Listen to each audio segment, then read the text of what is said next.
and mechanism. Thank you for your attention. Papers have been laid. Questions? My question is addressed to the Honourable Prime Minister. Whether, in regard to the Independent Commission Against Corruption, he will, A, for the benefit of the House, obtain information as to the number of convictions secured in relation to corruption offences under the provision of Corruption Act for calendar years 2019 to 2022, and B, state whether the contract of Mr. N.B. as Director General has been renewed, and if so, indicate for what period and the salary and other benefits drawn.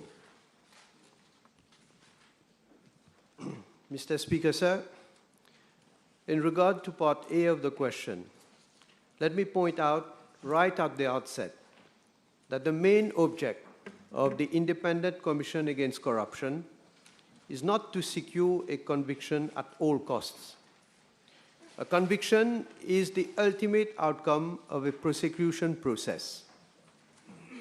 Mr. Speaker, sir, an elementary principle of the prosecution process is that any decision to prosecute a criminal offense must be grounded in due process and the rule of law. The decision to prosecute is motivated, firstly, by assessing whether there is enough evidence to justify prosecuting a person for an offense known to the law, and secondly, whether it is in the public interest to prosecute the person. It is apposite to note that a prosecution for an offense under the Prevention of Corruption Act cannot, under Section 82(1) of that Act, be instituted except by or with the consent of the Director of Public Prosecutions. This is in line with the fundamental tenet of our Constitution, whereby the ultimate prerogative to institute criminal prosecutions in this country rests with the Director of Public Prosecutions. Mr. Speaker, sir, it is therefore not appropriate to attempt to measure the performance of the ICAC over a given period purportedly by the number of convictions it obtained when it does not have the ultimate control over whether a criminal process will invariably result in a conviction.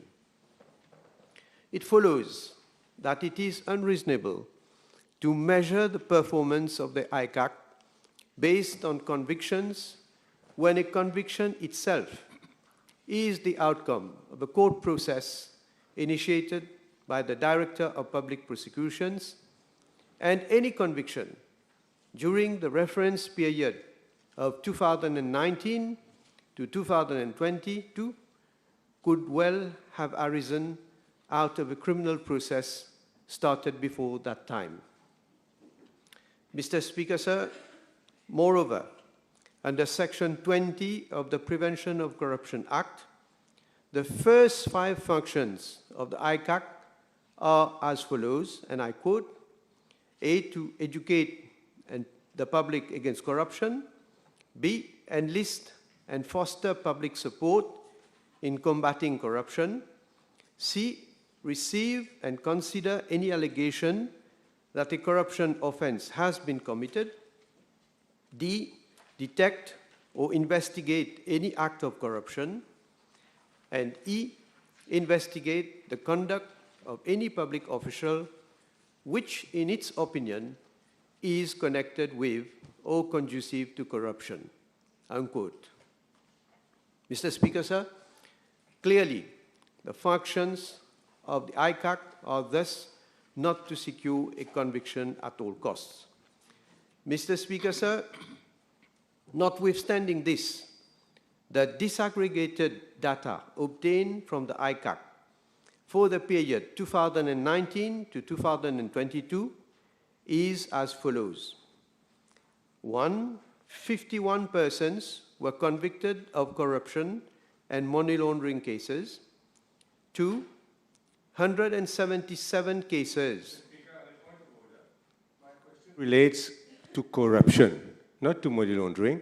I would require the Prime Minister to provide the numbers for corruption quite clearly stated in the question. Yeah, but Mr. Speaker, sir, I've been provided with these statistics as it is. Well, if I can get these statistics, I will provide them to you. You continue with this. So 177 cases are awaiting trial, and 41 cases are awaiting advice from the Office of the Director of Public Prosecutions.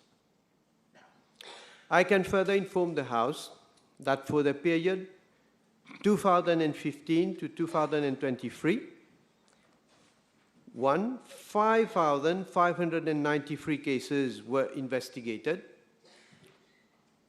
4,492 cases were completed. In 601 cases, investigations are ongoing. 424 persons were arrested. 614 cases were sent to the Director of Public Prosecutions. 183 cases were lodged. 127 cases were successfully prosecuted, and 155 persons were convicted. I am further informed that attachment orders in the sum of 2,274,125,877 rupees were effected for the same period. Mr. Speaker, sir, as I stated earlier, the ICAC is mandated not only to perform investigative functions, but also to educate the public against corruption, examine the practices and procedures in public bodies to detect corruption-prone areas, advise and assist such bodies in taking anti-corruption measures.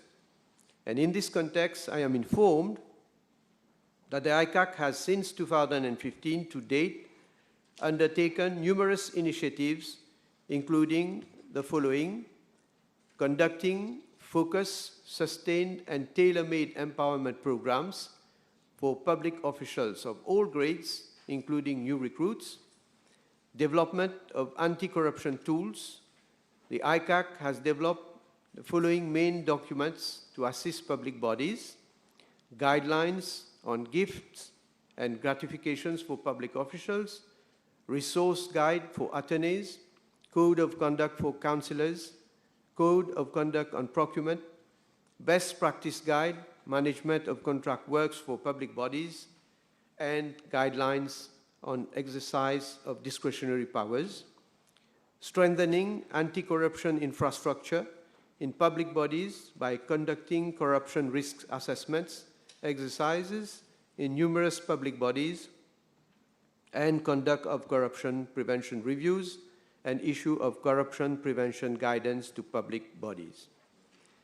Mr. Speaker, sir, in regard to Part B of the question concerning the renewal of the contract of the Director General of the ICAC, I would like to refer the Honourable Leader of the Opposition to my reply to PQ B/998 at our sitting on 9th of November 2021, whereby I informed the House that the contract of employment of the Director General of the ICAC had been renewed on 29th June 2021 for a period of 5 years with effect from 1st July 2021.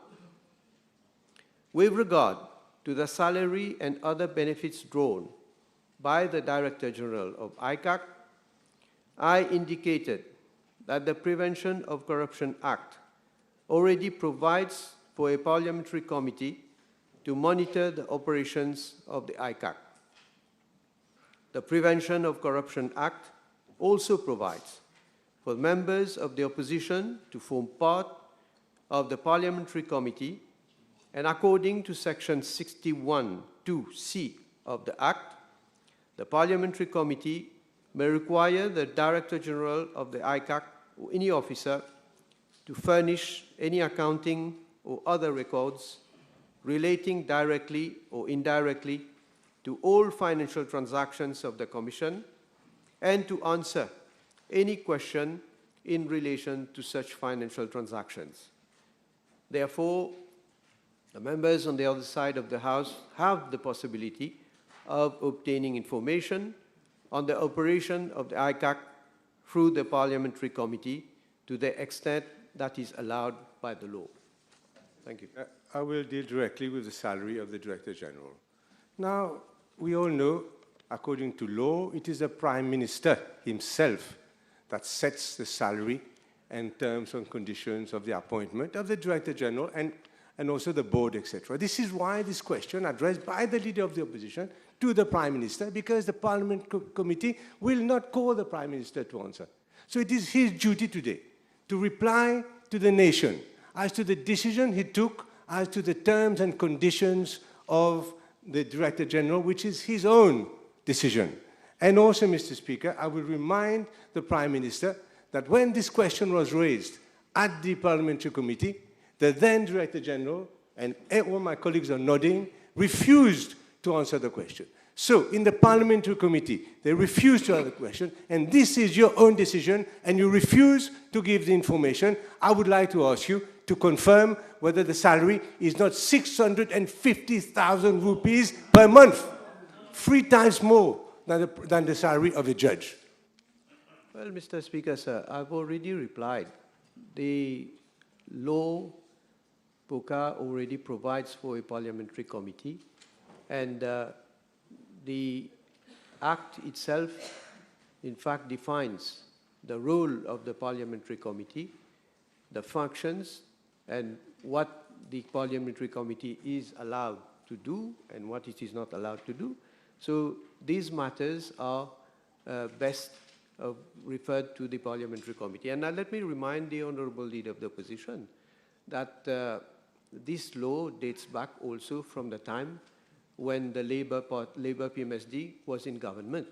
And we all know what kind of reply we had in this very House. I don't want to remind the Honourable Leader of the Opposition, then when he was in government, what was the reply that was made with regard to questions that were asked by members of the opposition. The Constitution and the rules of this House, where a minister is answerable to this House for any decision falling under his responsibility, and this under the law falls squarely under the responsibility of the Prime Minister, and he has not denied the figure that I have given. Now, Mr. Speaker, in the Committee of Supply, this is what the Prime Minister promised to the House, and that was in 2021. From a question from Mr. Bhagwan, what about the monthly salary of the director? And the Prime Minister says, the same Prime Minister, the monthly salary, I shall get the information. I can table this, Mr. Speaker. So from 2021, we are still waiting for the Prime Minister to get the information. Now, Mr. Speaker, coming to the first part of the question, I have the information concerning the number of convictions. I can understand why whoever doesn't want to give this information.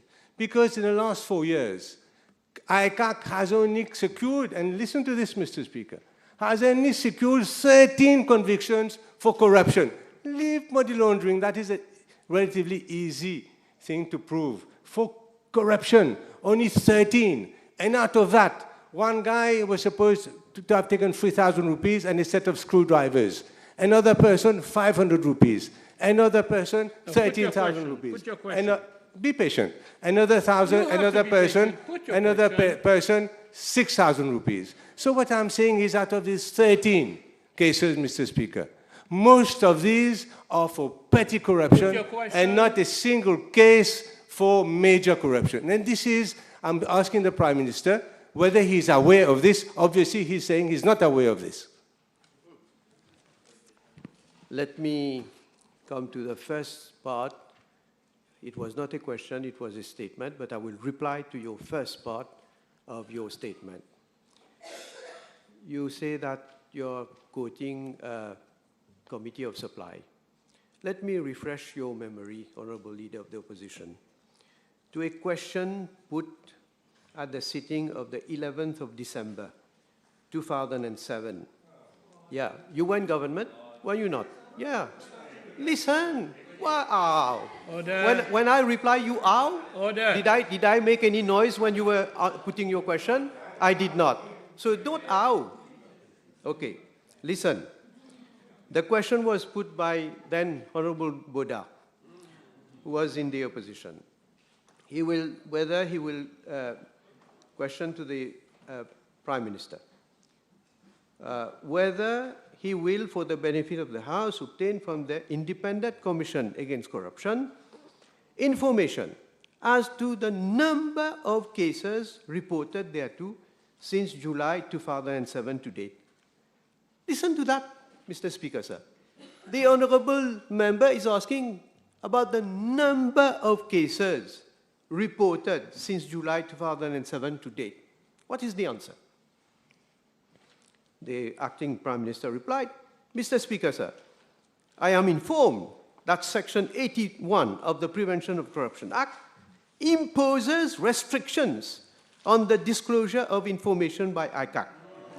Moreover, Section 59 and 61 of the Prevention of Corruption Act subject the ICAC to the supervision of the Parliamentary Committee.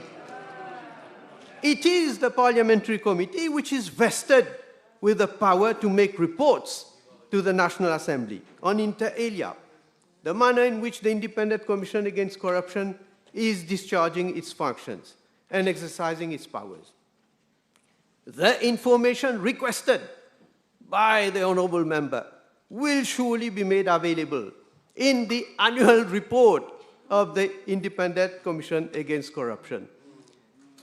Mr. Honorable Boda was not satisfied. He asked a supplementary question, whether the Prime Minister does not consider that the nation at large should know at least the number of cases which are being inquired by ICAC. The Prime Minister replied, Mr. Speaker, sir, superficially, I would say that the request seems to be reasonable, but on seeking advice, I have been told that if I answer this question, this first question, it will open the door to other questions. This is, no, I'm not finished. I have to reply. Well, you ask a question. What? You want to control my reply now? Now, let me, because your memory is very short-lived, Honorable Leader of the Opposition. Mr. Speaker, sir, on the 8th of November 2011, Honorable Ganu then asked a question to the Prime Minister, whether in regard to the inquiries carried out by...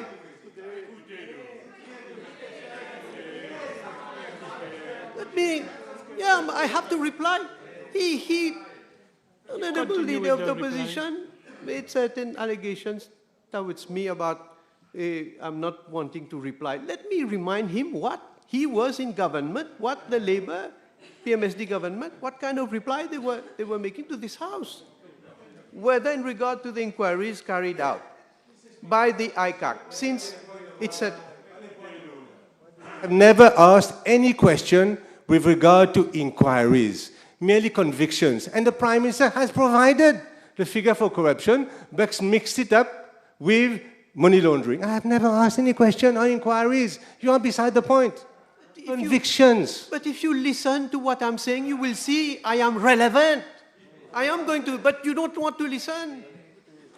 Be patient, Honorable Leader. I don't know if you have read this. You have. So whether in regard to the inquiries carried out by ICAC, since its setting up to date, he will, for the benefit of the House, obtain from the Commission information as to the number of cases wherein. Okay, I will skip the first part, part A, which is not relevant. But second part B, conviction has been secured. Conviction. You can hear that word, conviction. Okay, what is the reply? I shall reply to PQ and so on, as the House is aware, pursuant to Section 36 of the Prevention of Corruption Act 2002, as subsequently amended, the annual reports on the activities of the ICAC are laid down before the National Assembly. The information requested in the parliamentary questions is already available in these annual reports. Now let me come to the second part of your question. Let me check. You have been saying that I'm trying to mix cases of money laundering with corruption cases. Right. Yes, one thing that I agree with you. Section 5 of the Financial Intelligence and Anti-Money Laundering Act states the offense of limitation of payment in cash, which I just quoted so that members will understand. Notwithstanding this and that, any person who makes or accepts any payment in cash in excess of 500,000 rupees or an equivalent amount in foreign currency, or such amount as may be prescribed, shall commit an offense. And the leader of the opposition has just said that this is an offense where probably it does not take too much of resources and time to investigate before eventually, if the suspect is liable, he will be convicted. So let me give some figures. For the period 2006 to 2014, we are talking about a period of 9 years. There have been a number of persons convicted, 154. 154 convicted, out of which 60 convicted under Section 5 of FIAMLA. As compared to from 2015 to 2023, 155 convicted, out of which 22 under FIAMLA. So if you want to compare, you can see for the 9 years, if you take 154 minus 60 and 155 minus 22 for the 6.5 years. So I think that is also very telling of what the Honorable Leader of the Opposition is saying. My question relates to one Mr. NB who took over on the 1st of July 2016. Don't try and mix it with 2006, all that. And that is the first thing. The second thing, if you look at the website of the ICAC, and I remind the Prime Minister, the ICAC is Independent Commission Against Corruption. And that is the main role of ICAC. You will see that there are only 13 cases, amongst which the cases for 500 rupees. And that is why, Mr. Speaker, I'm going to ask the Prime Minister, has he taken note of the dégringolade of Mauritius in all the international indices? Transparency International, we have lost 15 places since 2012. He just talked about the previous government. In previous government, we were ranked 43 in terms of a better rank, now 15. Mr. Mohi Brahim next, Mr. Speaker, and this is what Mohi Brahim said about Mauritius in the 2022 report. Mauritius obtains its lowest ever score since 2012, when the index started. These, Mr. Speaker, indicate clearly, with the conviction rates that I've given, that there's a major problem at ICAC. And I will come, Mr. Speaker, to my question, whether it is not time now, given this dismal track record, which we all agree, dismal track record, it is not time to scrap ICAC, whether the Prime Minister not agree to scrap ICAC, dissolve ICAC in favor of a totally new organization. Well, Mr. Speaker, sir, I fail to understand the reasoning of the Honorable Leader of the Opposition. He is quoting from certain reports, which I must check, by the way. But I am quoting figures which he himself has asked me to provide to this House. And when I'm providing figures, now he's saying, well, for the past, we should not. Let me repeat again. For the period 2006 to 2014, 84 persons have been convicted for corruption. For the period 2015-2023, 133. And again, we are not comparing with the same period, length of period, I mean. 9 years as compared to 6.5 years. But again, let me say, if we look only at figures, it does not really necessarily give a true picture of the situation. Because, you know, investigating into suspicion of corruption is a lengthy process. We have seen in so many cases where you need to ascertain witnesses' identity, you need to try to get statements from all parties who are involved and concerned, you need to get judges' order, you need to, in many cases, in fact, you need to start MLAs because you need to get information and evidence from abroad. And that also takes time. So I don't want to restrict a debate only on a figure for one period as compared to the other, although the leader of the opposition seems to be restricting it in that way.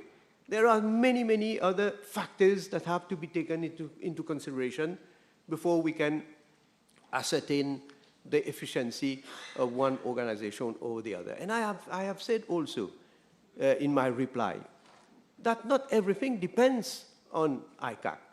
ICAC, after an investigation, at the closure of a case, will send the file to the Office of the Director of Public Prosecutions. And there, that will be considered, whether there is need for further inquiry, for further evidence to be gathered, or whether it is enough in order to be able to proceed with the prosecution against anybody. And then the matter is referred before a court of law. Now, don't we know that before a court of law, it does take time also. And, you know, cases at times, in fact, I don't want to, because counsels appear also, then cases are postponed for one reason or the other. So we must take all this into consideration. Now, to the last part of the question of the leader of the opposition, I think I have said in this House and elsewhere also that there is in preparation a bill, the Financial Crime Commission bill, that eventually is being worked. I know it is being worked right now by the Attorney General's office. Of course, I am also involved with other members of government, and eventually, when the bill is ready, it will be tabled before the House. Just one last thing about Kyrgyzstan. 2016, there were 35 cases of conviction. But since that time, and up to now, last 4 years, I have given the figures. 2022, 3 cases. 2021, 4 cases. 2022 cases. Dismal figures, Mr. Speaker.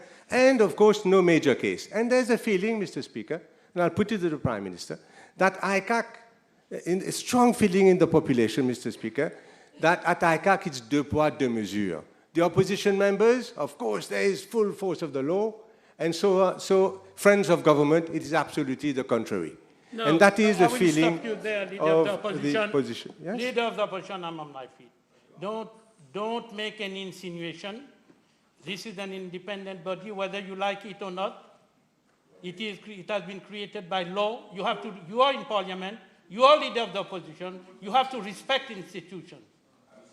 Speaker, that the indices that we have, the surveys all show that the population has absolutely no trust in ICAC, and the feeling is that it has deux poids, deux mesures. So I'll ask the Prime Minister whether the solution is Leader of the opposition, I am on my feet. You don't have the right to say these things. Deux poids, deux mesures, you don't have the right to say these things. Like this, because the law gives power to government via the Prime Minister himself, not only to appoint the Director General, to set his salary, to appoint the Board of Directors and set the terms and also to be involved, Mr. Speaker, in the appointment of the various section heads. So isn't the answer, Mr. Speaker, is not only to get rid of Mr. NB because it's totally ineffectual, but also that the law should be changed, a new law coming into effect, which gives no power at all to any politician, and this power be given to the Judicial and Legal Service Commission, as with the appointment of the Electoral Commissioner. Is that question okay, Mr. Speaker, for you? Good. Mr. Speaker, sir, well, it is not true to say that il y a deux poids et deux mesures. You're quite intelligent yeah. to know what can be said in the House, what can't be said. Intelligence is not the monopoly of the chair. Honorable Prime Minister, please. Yes. Yes, Mr. No, Maybe at you. looking at you. At you. Maybe at you. Maybe you're failing somewhere in your duty as leader of opposition. Maybe. Take care of that. Prime Minister. So first of all, well, it is not correct to say that there is deux poids, deux mesures. And so let me rapidly come to the question that has been asked. Again, Mr. Speaker, sir, je n'arrive pas à comprendre le raisonnement de l'honorable membre. Hein? Il vient dire, non, mais vous venez dire que c'est moi, I appoint the director. But if we go back to history, what has happened? When the Prevention of Corruption Act was legislated in 2002, right? It provided for the Independent Commission Against Corruption with an appointments committee. The appointments committee, for the purpose of this act, shall be composed of the President of the Republic, the Prime Minister, and the Leader of the Opposition. And in the exercise of its functions, the appointments committee may also call, I don't want to go through that. I'm sure the Leader of the Opposition is very well aware of this in 2002. Then what happened? Then, 2005, Labour PMSD came to power. What they did, the first thing, 2005 itself, they amended the Prevention of Corruption Act. Amended the Prevention of Corruption Act to Section 19, the establishment of the commission shall be there, so on and so forth.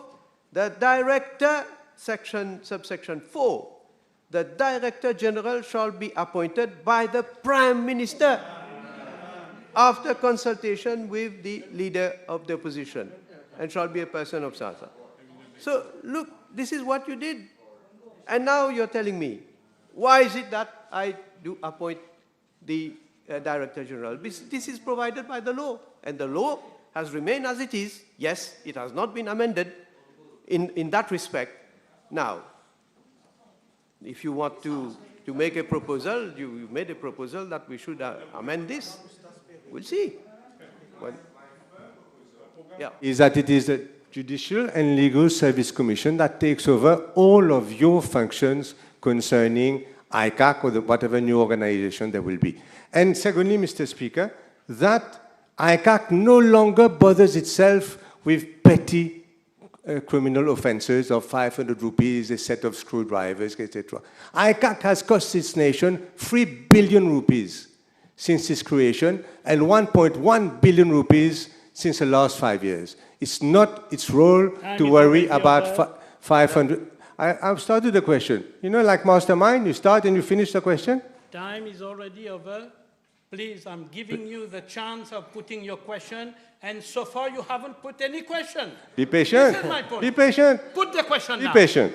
So, whether in the law that is coming, to scrap ICAC, I hope, we will put petty corruption back to the CID, 500 rupees, 1,000 rupees, even up to 500,000 rupees, and leave the new organization to deal with real, harmful, nationally important corruption cases.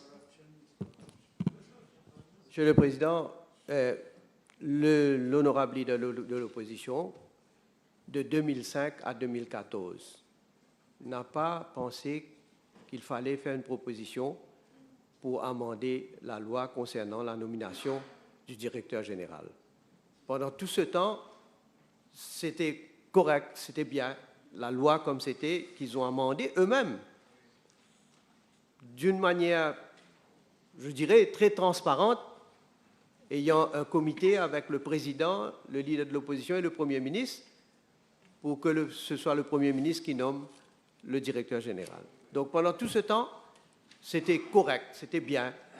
Et en plus, pendant tout ce temps, alors que, à l'époque, eux, lorsqu'il y avait des questions au Parlement, voilà les réponses que j'ai citées pour que tout le monde puisse comprendre exactement quel genre de réponse on avait. Moi, j'ai quand même donné certaines informations concernant les chiffres, mais, Monsieur le Président, on peut vraiment comparer la manière de faire de ce gouvernement et la manière de faire de l'ancien gouvernement à l'époque. Alors, le Financial Crime Commission, je peux dire que le projet de loi est en préparation et l'objectif, c'est, as a body corporate, the Financial Crime Commission shall be the agency responsible to combat financial crime in Mauritius and abroad. And the bill will replace the Prevention of Corruption Act and will bring under one structure the different agencies involved in the fight against financial crime, including corruption offenses and money laundering offenses, to ensure more effectiveness in the system and better coordination in the fight against financial crime. Time over. Honourable Member, the table has been advised that PQB 318 will be replied by the Honourable Prime Minister, time permitting. Honourable Bada. Thank you, Mr. Speaker, sir. B296.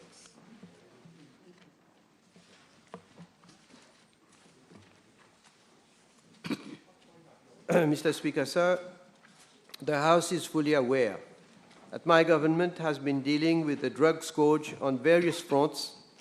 In fact, we have made several amendments to the Dangerous Drugs Act, inter alia, for better control of dangerous drugs and for the implementation of the recommendations of the Commission of Inquiry on Drug Trafficking. In fact, in the light of the recommendations made by the Commission of Inquiry on Drug Trafficking, in addition to the chemistry and biology units, a fully serviced and dedicated drugs unit was established at the Forensic Science Laboratory in September 2021. The drugs unit is endowed with a state-of-the-art equipment, which is consistent with my government's strategy to invest in the right tools that enable the FSL to contribute substantially and significantly to the unrelentless fight of my government against drug trafficking. The new sampling procedures provided under the Dangerous Drugs Act, as subsequently amended, will enable to fast-track forensic analysis of drugs seized. Mr. Speaker, sir, Section 41(4) of the Dangerous Drugs Act stipulates that, and I quote, "A person shall be deemed to be a drug trafficker where the street value of the drugs, the subject matter of the offense, exceeds 1 million rupees or such other value as may be prescribed," unquote. Section 41(3) of the Act provides that where it is proven that, having regard to all the circumstances of the case, the person was a drug trafficker, he or she shall be sentenced to a fine not exceeding 2 million rupees together with penal servitude for a term not exceeding 60 years. Mr. Speaker, sir, when a person is arrested for drug trafficking, he or she is remanded to police cell and a provisional charge is lodged against him or her. Exhibits are sent to the FSL. The accused appears in court every 7 days. After 21 days of detention, he or she is remanded to jail if police objects to his or her release. Upon completion of the inquiry, the case file is forwarded to the Office of the Director of Public Prosecutions for advice. The time taken by police to complete inquiries into drug trafficking cases depends on the following factors: examination of exhibits at FSL, response to mutual legal assistance by foreign countries in cases where there are international ramifications, response to judge's order by service providers, financial institutions to provide itemized bills, bank statements, and other information required for the purpose of investigation, parallel financial investigations with other investigating authorities are carried out into such cases for establishing cases of money laundering, hence it is time-consuming. Statements that have to be recorded from many witnesses, and during the course of investigation, the accused parties may incriminate other suspects by providing only nicknames which need to be ascertained, and very often they are at large. And lawyers assisting suspects are at times not readily available for police investigation. Mr. Speaker, sir, I am informed by the Acting Commissioner of Prisons that to date, 63 prisoners, including 28 foreign nationals, have been convicted for drug trafficking and are serving sentence of over 10 years. Mr. Speaker, sir, I am informed by the Commissioner of Police that since 2015 to 2022, there have been 199 cases reported for drug trafficking. In this context, 401 persons have been arrested, 27 persons have been sentenced, 139 persons are awaiting trial, and inquiry is ongoing in respect of 236 persons. Furthermore, since January to 22nd of April 2023, 10 cases of drug trafficking have been reported involving 12 persons. Police inquiry is ongoing. Mr. Speaker, sir, the resources invested by the police department in terms of enforcement to curb the problem of drug trafficking, as well as better collaboration with national, regional, and international authorities, have reinforced the network, which has had a positive impact on the amount of drug seizures since 2015. Indeed, the street value of drugs worth more than 14 billion rupees have been seized over the period January 2015 to date. As I have highlighted time and again, there is an upward trend in the number of drug seizures due to the determination of my government to combat the drug scourge and the inexorable tracking of drug traffickers by law enforcement agencies. Mr. Speaker, sir, alongside the idea of a caring government for victims, we will continue to be ruthless towards drug traffickers. The following measures are being taken by police in its zero-tolerance approach for the enforcement of the Dangerous Drugs Act. Regular targeted intelligence-based crackdown operations are being carried out around the island, particularly in affected areas. Optimum use of safe city cameras is being made to keep surveillance and track the movements of drug traffickers and drug peddlers. A risk-based approach has been adopted to prevent the entry of dangerous drugs in the country by beefing up security at the airport and port. The movements of pleasure craft are being closely monitored by the National Coast Guard and the Mauritius Tourism Authority and Mauritius Port Authority to prevent drug traffickers from using such means to bring illegal drugs in Mauritius. A striking team has been set up at the police headquarters for prompt response and intervention to public requests concerning illegal drug transactions.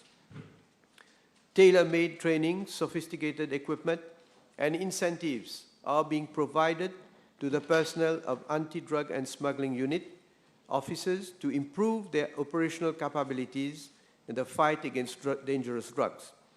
The Road Traffic Act has been amended and has made provision to prevent riders from driving under the influence of intoxicating substances. Financial parallel investigations are being carried out into drug dealing, trafficking cases in order to prosecute dealers, traffickers for money laundering. And to this end, the police are working in close collaboration with other agencies in order to be able for these people to forfeit the proceeds of such crime and unexplained wealth. ADSU has established informal contacts with friendly countries for sharing of intelligence on drug traffickers. The sea surveillance patrols are being carried out in the EEZ. Mauritius is a member of the SADC, SOPCO, AFRIPOL, and police officers are benefiting from training organized at regional level. 2 police officers from National Coast Guard are acting as liaison officer at the Regional Maritime Information Fusion Center in Seychelles and Madagascar for sharing of intelligence on maritime piracy and drug trafficking. The UNODC provides facilities in terms of training and equipment for enhancing the capacity building of police officers, particularly ADSU personnel, to effectively combat drugs. The NCG carries out maritime surveillance using No. 1 Squadron PBS ships and various craft located around the island. In addition, coastal areas and lagoons are also monitored by afloat patrols and beach patrols by NCG area personnel. Continuous surveillance is carried out by coastal surveillance radar stations around the island. The Maritime Air Squadron carries out aerial surveillance of the maritime areas. Information from aerial surveillance is passed to the National Coast Guard's Operation Room, which investigates illicit activities at sea by deploying suitable NCG ships and crafts. And the NCG conducts intelligence-based operations using the Maritime Intelligence Cell. The Maritime Intelligence Cell is close collaboration with other agencies, is generating actionable inputs for ships and crafts to carry out interception at sea. Mr. Speaker, sir, I am also informed that the Mauritius Revenue Authority and its Customs Department has put in place a drug interdiction program with a series of measures to prevent the smuggling of illicit drugs, including synthetic drugs, at the various points of entry. These measures include the following: use of 2 fast interceptor boats, 2 rigid hull interceptor boats, and 1 patrol boat for patrols along the coast and outside the harbor, vessel tracking system for gathering of information regarding vessels, real-time positioning, better targeting and scheduling of appropriate actions essential for enforcement, acquisition and use of high-tech equipment for the scanning of parcels, containers, luggage, and even people who are carrying suspicious luggage, and deployment of 18 sniffer dogs of the MRA K9 unit for detection of illicit drugs at the port, airport, parcel post, courier services, and container terminal. Mr. Speaker, sir, in addition to sensitization campaigns by the police and the Ministry of Health and Wellness, Ministry of Education, Tertiary Education, Science and Technology conducts extensive prevention programs at the educational institutions through the Get Connected program.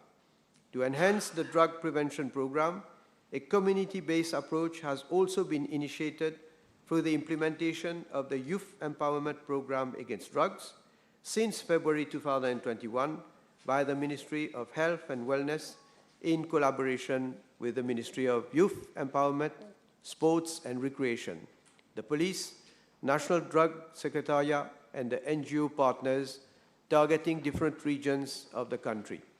The NDS has also launched the Community Welfare Task Force in order to enlist the participation of community leaders and the civil society organizations in addressing the drug problem in their respective regions. the NDS also partners with a citizen support unit in the live radio program Ensemble contre la drogue on MBC Cool FM. Mr. Speaker, sir, my office, in collaboration with the Indian Ocean Commission, is organizing a conference on substance abuse for countries of the Western Indian Ocean region from 26th to 28th April 2023 in order to come up with a common strategy covering intelligence sharing, supply reduction, harm reduction, as well as demand reduction to address the drug problem in the region. Thank you. I have an important point of order. The Prime Minister has been misinformed the House, I presume, as to the number of cases of convictions you suggested since 2015.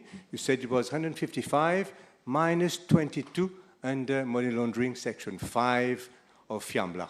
But money laundering is not only section 5 of FIAMLA, it is also section 3, 4, and 5. So that must be... No, that information is important, Mr. Speaker. Excuse me, this is important also. I am on my feet.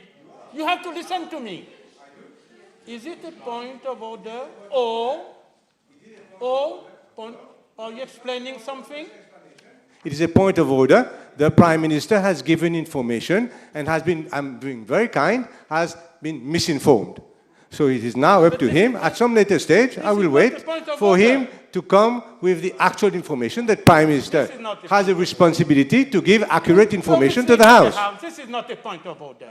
Excuse me. Prime Minister, did you finish with your... Yes, I finished. Honorable Boudin, there is no point of order. Mr. Speaker, I have 3 supplementary questions, and I will focus on the prisons.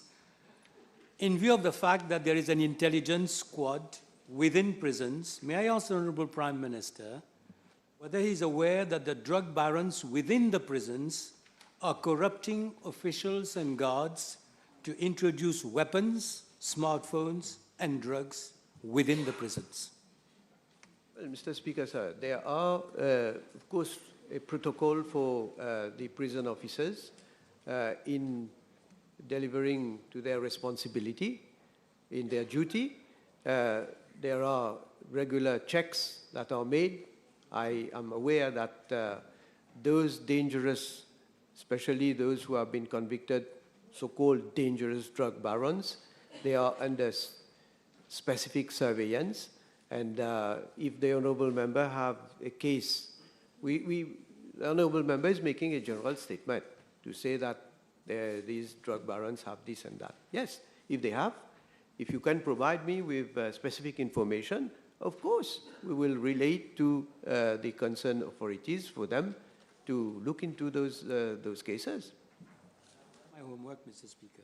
May I ask the Honourable Prime Minister, is he aware that the prisons have become the control tower of drug trafficking involving the drug barons he mentioned, serving a sentence with gangs operating inside and outside, and the latest has been, last week, delivery of heroin by drones at the prison of Beaubassin.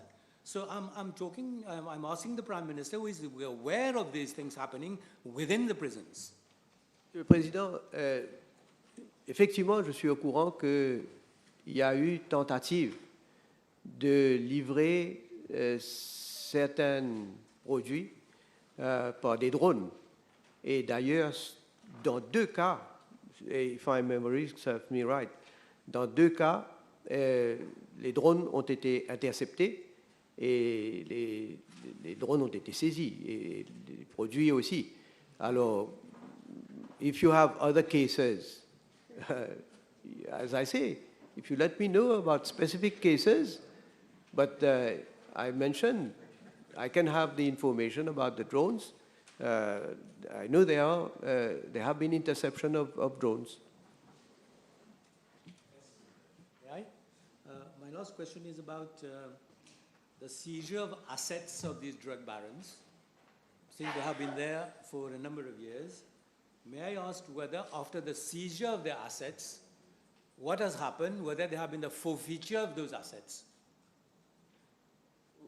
Well, this, Mr. Speaker, sir, this is a specific question well, I hope the honorable member will understand. He has put a question with regard to prisoners and those who are serving sentences over 10 years. Now, with regard to their assets, definitely I will find out. I don't have the information with me right now, but the honorable member must come with a specific question with regard to seizure of assets and what has been the outcome of those seizures, what has happened to those assets. I will certainly get the information and provide it to the House. Thank you, Mr. Speaker, sir. With regard to foreign prisoners who have been convicted for drug trafficking, can the Honorable Prime Minister state the provision in place for transfer of such detainees to their countries of origin? Yeah. Mr. Speaker, sir, in line with Section 3 of the Transfer of Prisoners Act of 2001, the transfer of foreign convicted prisoners may be effected in the following ways. One, between Mauritius and 54 other countries which are party to the Strasbourg Convention on transfer of sentenced persons by virtue of the Transfer of Prisoners Convention Regulations 2005. Two, between Mauritius and 22 other Commonwealth countries by virtue of the Transfer of Prisoners Commonwealth Countries Regulations 2002. And three, by way of bilateral agreements with other countries and subsequent regulations that are made pursuant to Section 3 of the Transfer of Prisoners Act. And as at date, Mauritius has bilateral transfer agreements with the following countries, that is Republic of Guinea, Republic of Madagascar, Republic of India, Republic of Mozambique, Republic of Seychelles, and Republic of Uganda. On 25th of June 2021, following government approval, the relevant regulations were promulgated with effect from 1st August 2021 to provide for a foreign detainee to be eligible for transfer to his country of origin after having served 1/3 of their sentence in Mauritius instead of 2/3 previously. This is the information I can provide to the House. Yes, please.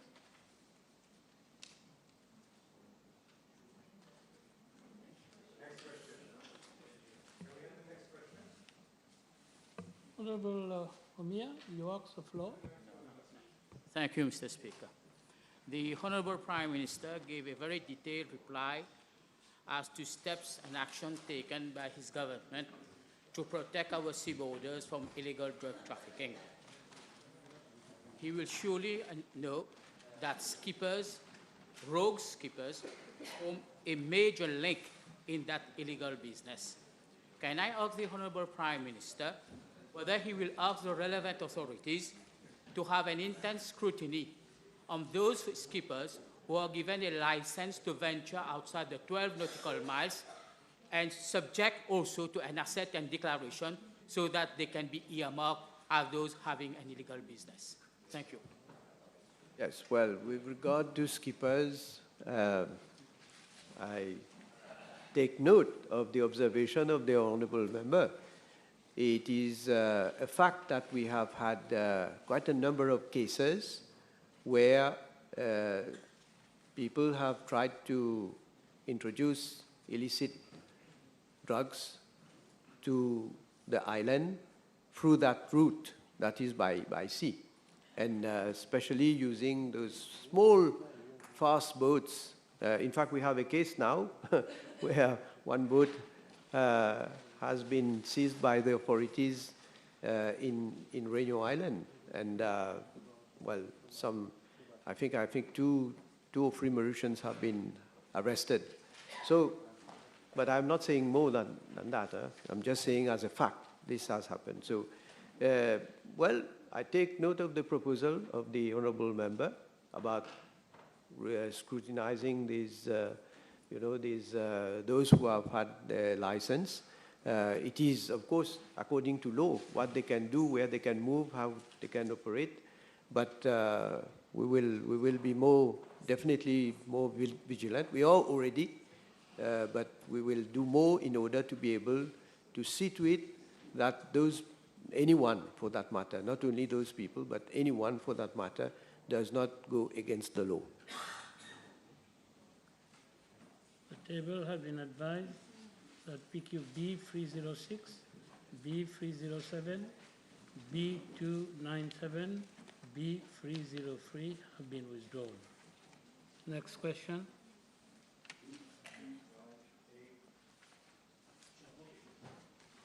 B298. 98, 297. 297, no?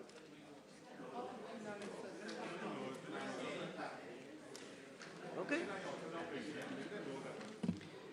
Mr. Speaker, sir, I am informed by the Director General of Immigration that Mr. A.N. alias N.I.M. is not born on the records of the Passport and Immigration Office. It is therefore assumed that the Honourable Member is in fact referring to one Mr. A.N.A., a national of Côte d'Ivoire, age 23. According to the Director General of Immigration, Mr. A.N.A. has travelled to Mauritius on 2 occasions in 2022. Mr. Speaker, sir, according to records at the Passport and Immigration Office, Mr. A.N.A. came to Mauritius for the first time on Wednesday, 16th of March 2022 from Turkey, and declared being on holiday for a period of 30 days. As he fulfilled all immigration requirements, he was allowed to stay in the country for a period indicated by him. He subsequently left the country on Friday, 15th of April 2022. He traveled to Mauritius anew on Sunday, 26th of June 2022 from Nairobi, and declared being on holiday for a period of 30 days. As he satisfied all immigration requirements, he was again allowed to stay in Mauritius for the period indicated by him. Mr. Speaker, sir, on Friday, 22nd of July 2022, Mr. A.N.A. submitted an application for the extension of his stay until Thursday, 25th August 2022. As he fulfilled the requirements of Regulation 25(5) of the Passports Regulations 1969, his application was granted. Following extension of his stay, Mr. A.N.A. traveled to Rodrigues on Sunday, 24th of July 2022, and returned to Mauritius on Wednesday, 27th of July 2022. Mr. Speaker, sir, I am also informed by the Director General of Immigration that following subsequent applications for extension, his stay was extended for a second time on Tuesday, 23rd August 2022 until Friday, 23rd of September 2022, and for a third time on Tuesday, 13th of September 2022 until Wednesday, 5th of October 2022. Mr. Speaker, sir, I am further informed by the Director General of Immigration that Mr. A.N.A. left the country on Wednesday, 5th October 2022. Mr. Speaker, sir, in regard to Part B of the question, I am informed that VIP lounge access facilities were not extended to him during any of his visits to Mauritius.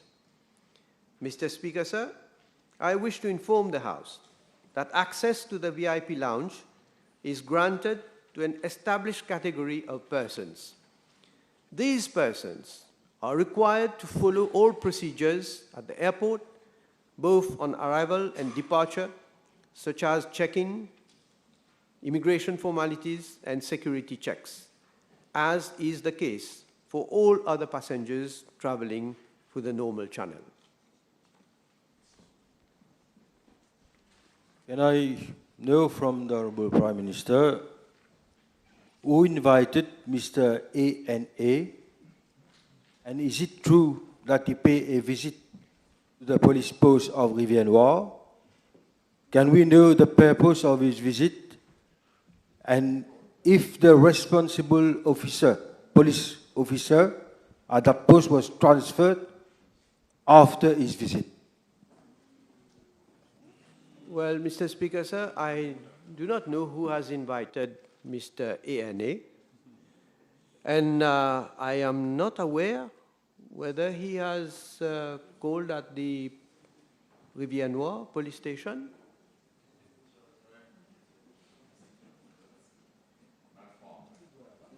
Can I ask the Honorable Prime Minister,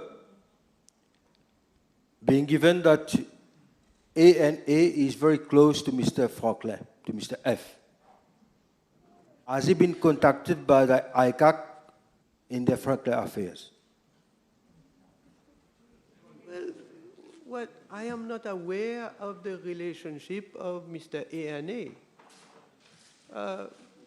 You are saying that he's close.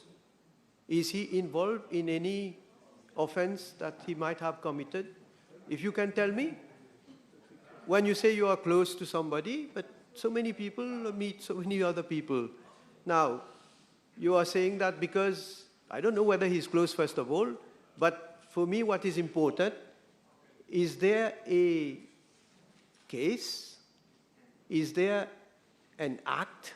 Is there anything that Mr. A has done in Mauritius which would justify for an inquiry to be conducted? If you can tell me, then I can answer. Time over. The table has been advised that PQ B342 will be replied by the Honourable Minister of National Infrastructure and Community Development. PQ B345 and B374 will be replied by the Honourable Deputy Prime Minister. PQ B390 will be replied by the Honourable Minister of Environment, Solid Waste Management and Climate Change. MP Mian? Yes, B310. Mr. Speaker, sir, I'm informed by the Municipal Council of Port Louis that the lower section of the central market, which comprises the fish, meat, and the poultry section, are cleaned on a daily basis by the manual grade workers posted thereat. The waste generated on a daily basis are collected and disposed of into a trailer and carted away accordingly. I'm further informed that a team of health inspectors is permanently posted at the central market. Frequent inspections are also carried out on a daily basis by the health inspectors to ensure that the premises are maintained in a satisfactory state of cleanliness, despite the fact that the premise is very old. Furthermore, the drains found thereat are being washed daily with water and detergent of closures of the market to ensure that same are kept in a clean and hygienic state. Pest control are presently being carried out on a weekly basis by the contractor, namely eradicators. With regard to part B of the question, I'm informed by the Municipal Council of Port Louis that it had sought the clearance of the National Heritage Fund for the upgrading of the fish, meat, and poultry section of the central market, as the latter is listed as a national monument and is also governed by the National Heritage Fund Act. Moreover, given that the central market is situated in the buffer zone of the Apravasigat World Heritage Property, the Ministry of Arts and Cultural Heritage has enlisted the service of Eco-Africa Environment Consultant Private Limited for the preparation of an overarching heritage impact assessment and visual impact assessment report with regard to the development in the buffer zone. The consultant has already submitted the HIA NVIA report to the Ministry of Arts and Cultural Heritage, and a technical team would be sent soon to UNESCO to discuss the recommendation. Mr. Speaker, I have 3 supplementary questions. I will ask one by one with your permission. I will allow only 2. Why Because what? Of the number of questions on board. Please.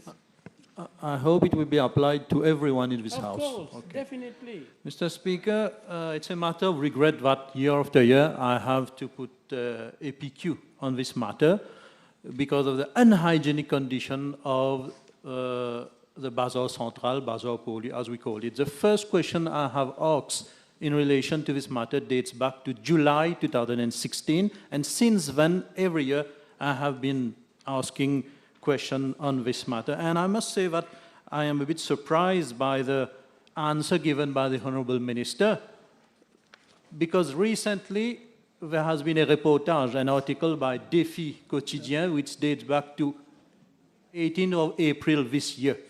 An article of 2 pages with photos on it. It's accessible to everyone, whereby I will quote quickly, Mr. Speaker.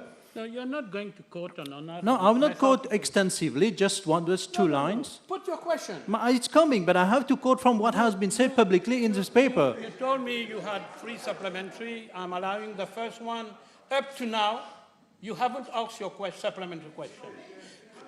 The standing orders provide for the way to put supplementary question is clarification, elucidation. So put your question Mr. Speaker, directly. Mr. Speaker, the standing order also provide that I introduce my supplementary question. I've been in this House since 2010, and I know my standing. I'm not going to discuss with you. I'm applying the standing orders, and you know fully well what the standing orders say. Put your question directly. I can introduce the matter of my question. It's in the standing order, and I maintain it. Mr. Speaker, is the Honourable Minister aware that that the inspecteurs, les inspecteurs sanitaires et les inspecteurs de la municipalité ne font pas leur travail convenablement, comme c'est répertorié dans l'article? Parce que les bouchers No, now, excuse me. Supplementary question, in supplementary question, it's not that I'm teaching you, but you should have been teaching me instead. You should not introduce new subject in your supplementary question. Anyway, you put your question directly. No. Anyway, I don't agree with your interpretation because it's the same subject I'm talking about. But there is only one chair. This is what you have to agree. Yeah, but your interpretation is wrong. There can be only one chair. Whatever, Your interpretation but is wrong. The interpretation of the chair is the final interpretation. But it's You're wrong. not going to invent the wheel or invent parliament. Anyway. Mr. Speaker, my question to the Honourable Minister is that the Bazar Central is in an unhygienic condition. It's in the press, everybody knows it. So what action the Honourable Minister proposes to take? Because in his answer he stated that the Council is looking for a clearance from the UNESCO. This has been announced since 2018. It's been 5 years now that since has been announced in the House. So, will the Honourable Minister agree with me that in relation to the renovation... You ask for clarification and elucidation. One question, give him time to answer. You put the second question. It's like ABCD. Please, answer the question. Mr. Speaker, sir, the honourable member is well aware that the central market is 180 years old. I repeat, 180 years old. And obviously, a building like that, you're going to have a lot of problems. This building, with time, has been severely affected. It is situated near the sea. You have a lot of seawater that seeps through underground to reach even Royal Road. So it has been affected for a long time. And what we did, the fact that it is national, it is listed in the National Heritage, and it is found in the buffer zone of the Upper Fasigat, we had to get the permission of the UNESCO before we do anything. This government, we have been working on it, yes, since April 2018, but we could not just go and do the work now. We have to get the okay from UNESCO. Now, before we get the all right from UNESCO, we have to do an HIA and VIA, a heritage impact assessment and a visual impact assessment. We contacted a consultant to do that. They are from overseas. Took a bit of time to get them. When we got them in 2020, it was in COVID, during the COVID time. They could not come to Mauritius. They were from South Africa as a consultant. They could not come to Mauritius. So they got some, by the time they come to Mauritius, kind of a couple of years later, they had 1 or 2 consultants, local consultants working here. So that's why it took a lot of time. Finally, the report was ready, and we got the report only a couple of months ago. And yes, I repeat that, the final report, a couple of months ago from the consultant. And you have already sent it to UNESCO. So you're saying we are not doing anything? Mr. Speaker, it's not only the Bazar Central who is situated in the Upper Fasigat section. Recently, there has been the metro station which was extended. This is not found up to La Royale. It's situated on the sea, sur la rade de Pau-Louis. How come that we have been able to build the metro and you are not even been able to renovate the Bazar Central? Because you don't know. There are so many buildings. The honourable member. Let the minister reply. Mr. Speaker, sir, the honourable member is not aware where the buffer zone ends. The metro is outside the buffer zone of the Fasigat. Order. Order. Order. Visite. Order, minister. Vice Prime Minister and honourable member. Vice Prime Minister. I am on my feet. I am on my feet. PQ B305 has been withdrawn. Next question. B311. Mr. Speaker, sir, in my reply to PQB 27 during the sitting of the National Assembly on the 28th of March of this year, I informed the House that baby S was still admitted to the hospital in view of her needs for targeted treatment and medical intervention in order to support her specific health concerns. I am informed that baby S, since her admission to hospital, has been benefiting from a one-to-one support on a daily basis from caregivers of the National Children's Council, so that we can ensure that the child is not alienated to stimulation from parental figures. Mr. Speaker, sir, my ministry has received a detailed report on the medical status of the child, as well as advice on her prise en charge. Officers of my ministry are working to ensure that the discharge of baby S takes place smoothly. Once she is discharged from hospital, baby S will be temporarily taken care of by a residential care institution that looks after children of that age group. And following her discharge, a matching exercise with foster parents will be carried out. And if the matching exercise is a successful one, the child will be placed in foster care. Thank you. Monsieur le Président, je suis en présence d'un rapport officiel du ministère de la Santé. Elucidation. You know the meaning of supplementary question. So put your question, ask for clarification, ask for elucidation from the answer of the minister. Don't invent the wheel. Monsieur le Président, Je suis en présence d'un document officiel, un rapport officiel du ministère de la Santé concernant le BBS. Tender the document. Yes.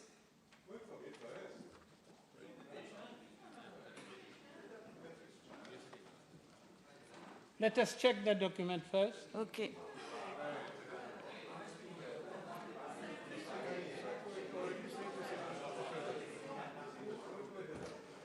Le document n'est pas fabriqué.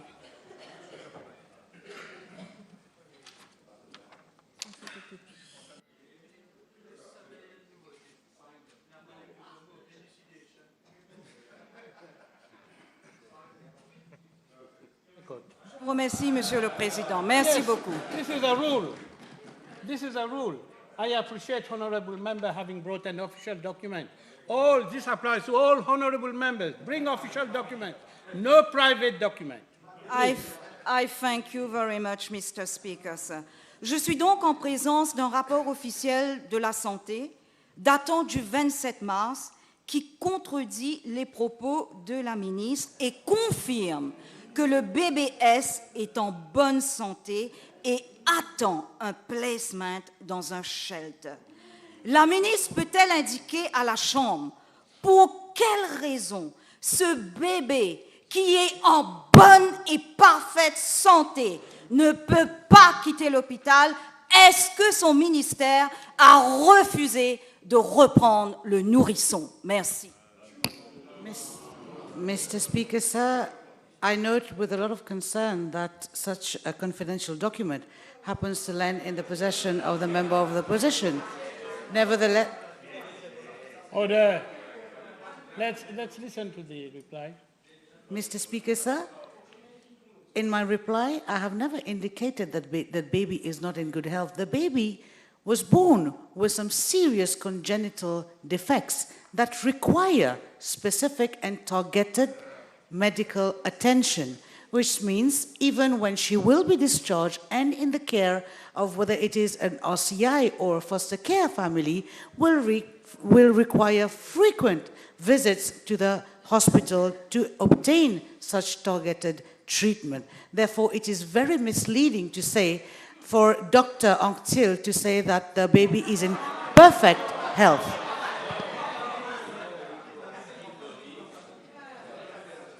Next question. J'ai pas... Ouais. Enfin... No. In these circumstances, you are a seasoned politician. Raise a point of order. Why don't you do that? No, he just came back. He just came back. I can't do that. I welcome him. Monsieur le Président, alors que la Children's Court n'a pas été informée que BBS n'est plus sous la responsabilité de la National Children's Council, la ministre peut-elle nous expliquer comment des employés d'un autre shelter, je fais référence au shelter La Cigogne, situé à Floréal, comment des officiers d'un autre shelter ont veillé sur ce nourrisson à l'hôpital SSR à 2 reprises, sachant qu'ils ne sont pas des employés de la NCC. Merci. Mr. Speaker, sir, I refer the honourable member to the answer I provided to the main question, whereby I did say that once the baby will be discharged, she will be placed temporarily in a dedicated residential care institution in order for the baby to familiarize herself, because she is actually an infant. In order for the infant to familiarize herself with the said caregivers of the institution where she will be temporarily placed, there has been arrangements made under the guidance of the Ministry of Health and the National Children's Council to have the caregivers of that SCI attend to the baby so that they can have some kind of bonding with the minor. Thank you. Next question, Honorable Dulab. Thank you. B312. Mr. Speaker, sir, I would like to thank the honourable member for this question. We are all aware of the important role played by youth centres in the social, physical and psychological development and empowerment of our young people since the construction of the very first youth centre as far back as in 1989 in Souillac. This is why, as soon as I assumed office as minister in 2017, I decided as a matter of priority to visit all the youth centres around the island. The objectives of these site visits were as follows. 1, to take cognizance of the status of the ministry's infrastructures and to see how to make optimum use thereof. 2, to take stock of the activities, programs being proposed to our young citizens and what improvements can be brought thereto. And 3, to meet youth leaders, force vive, and representatives of youth organizations to listen to their proposals and to seek their collaboration for the benefit of the youth. The site visits reveal that our youth centers have served their purpose for nearly 3 decades. However, they were no more relevant to the aspirations of our younger generation of today. The number of youth attending the youth centers has considerably decreased. There was, therefore, an urgent need to take action so as to attract our youth to the centers. However, this would require a review of the facilities being offered at youth centers and how they operate. Thus, a project for the revamping of youth centers was proposed. Accordingly, an amount of 165 million spanning over 3 consecutive financial years was announced in the budget speech 2021-2022 to transform our existing youth centers into modern youth hubs. This clearly denotes the commitment of government to invest in the empowerment of our youth. The National Youth Council, a parastatal body operating under the aegis of my ministry, was entrusted with the responsibility to revamp the youth centers. In order to enable the implementation of this project so as to match the needs of our young people, 4 main areas were identified under the revamping project, namely 1, facilities and infrastructure, 2, programs and activities being offered, 3, mode and time of operation of the youth hubs, and 4, human resource requirements. Mr. Speaker, sir, with regard to where matters stand with respect to the revamping of the Maybird Youth Center, I'm informed by the National Youth Council that renovation works in the building have been completed. Moreover, works are still ongoing in respect to the adjoining of the sports complex. Thank you. Thank you, Mr. Speaker. Sir, the Minister, in his reply, just mentioned that works are still ongoing in adjoining sports facilities around. Can we have more details about these adjoining sports facilities? Yes, Mr. Speaker, sir.